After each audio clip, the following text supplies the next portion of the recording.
Does it work now? There we go. All right. All right. All right. So April 30th, I went for my follow-up after a month of testing and was told by a very nervous GI doctor who I've known for years, he's taken care of me, that I had cancer, gastric cancer. Gastric cancer does not have a very good prognosis. And after I left that appointment, I drove to church. I had to be alone with God for a little bit. And I said, you know, God, I don't know where we're going, whether you're going to heal me or not, you're still my God. And it was as simple as that. About a week later, God was on the move.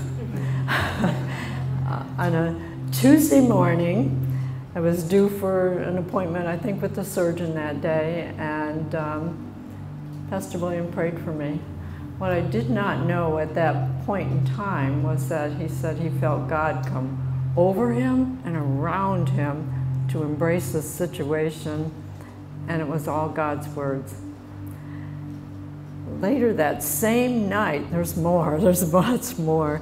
That same night, Pastor Bill had a pastor in town, friend who had had amazing healings at his church, so I went over to his house. His name was Jim, and he told me, I'll never forget, he told me, God's not going to heal you because of who you are. He's not going to heal you for what you do. It will be simply because he loves you. When he said that, there was this just immediate, almost explosion. I just had an intense experience of the love of God. And he started to pray, and he stopped, and he said, oh, this is going to be easy.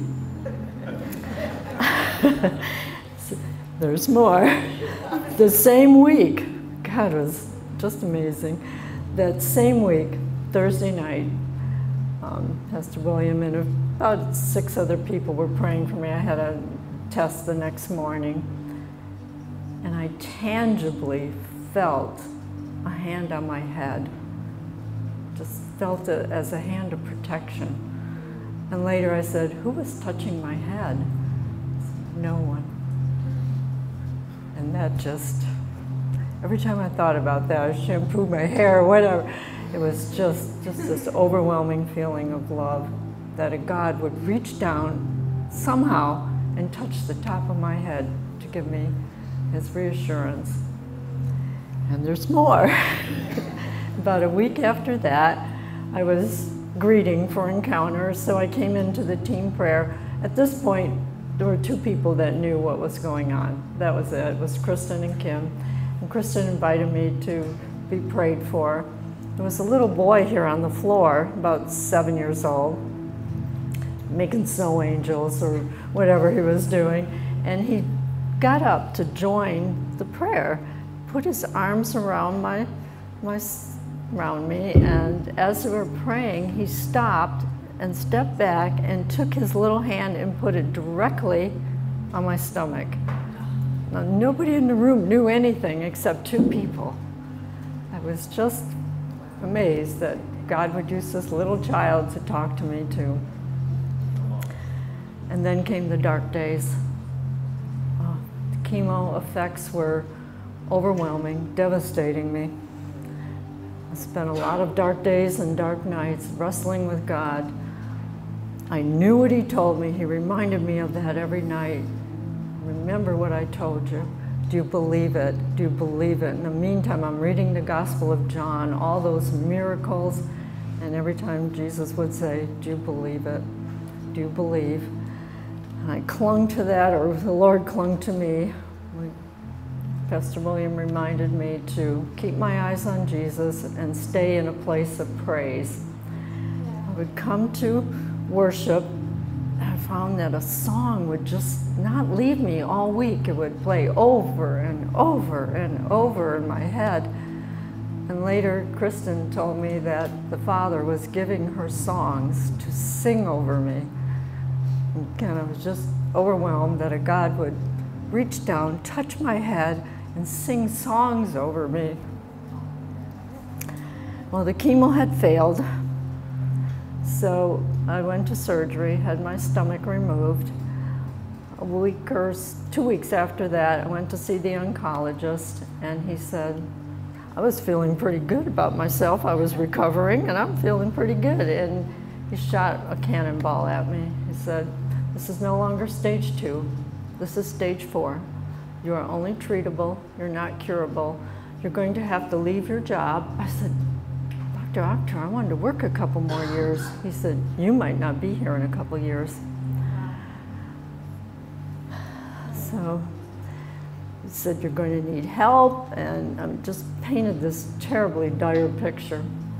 So I went home, prayed a lot, went to Moffitt for a second opinion, basically told the same thing. You're not curable, you're treatable, you're stage 4. And I had asked for a PET scan in the meantime. 2 weeks later, I went for the PET scan, and people were praying. The overwhelming amount of prayers that came to me from this congregation is just phenomenal.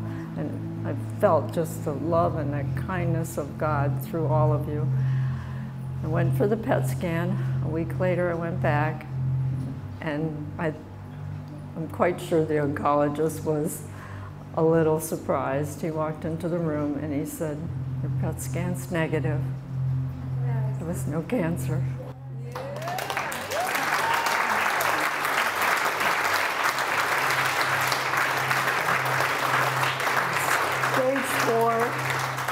Healed through the power of prayer and the love of the Father. It was amazing. Judy, I'm going to have you do something. I'm going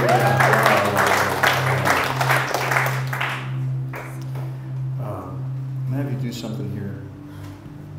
And that is, I'm going to have you just say a prayer over everyone, if you would. I just want you just to give away. Think of it like this. I want you to give away what God's given to you and just bless them with favor, bless them with healing. And tonight I want all of us in here just to be in a receive mode. That's why we started this tonight, with your hands out like this.